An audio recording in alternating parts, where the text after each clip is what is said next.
আরেকটা আমাদের দারুণ উপরি পাওনা হলো, আমার ছেলে মোবাইল দেখছিল, তো এখানে দাদা এসে ওকে একটা দেখুন কি সুন্দর পেন্টিং করার একটা দুখানা কালার দিল, একটা পেন্টিংয়ের পেপার দিল, তাতে আঁকা আছে, পিক আঁকা আছে।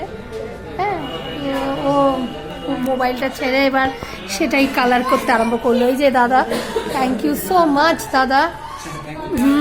যে এত সুন্দর, মানে আমি ভাবতেই পারিনি এত জায়গায় খেতে যাই কোনোদিন আমি এই জিনিসগুলো পাইনি। তো এখানে দেখছি এত ভালো লাগলো, তো মনে হলো যে আপনাদের সাথে শেয়ার করি। যদি আপনারা কেউ নিউটাউনের এদিকে আসতে চান তো চাউমিনে অবশ্যই আসবেন। প্রথমে মানে পরিস্থিতি, মানে একটা অ্যাম্বিয়েন্স থাকে, একটা পরিস্থিতির ব্যাপারটাও তো থাকে, যে ব্যবহার বলুন, লোক, এই যে ইউনিক আইডিয়াসগুলো ভীষণ অদ্ভুত ভালো লাগছে আমার। মানে এই দেখুন আমার ছেলে, দেখুন মোবাইল ছাড়া খায় না, কিচ্ছু করে না, আজকে দেখুন মোবাইল ছেড়ে কালার করছে।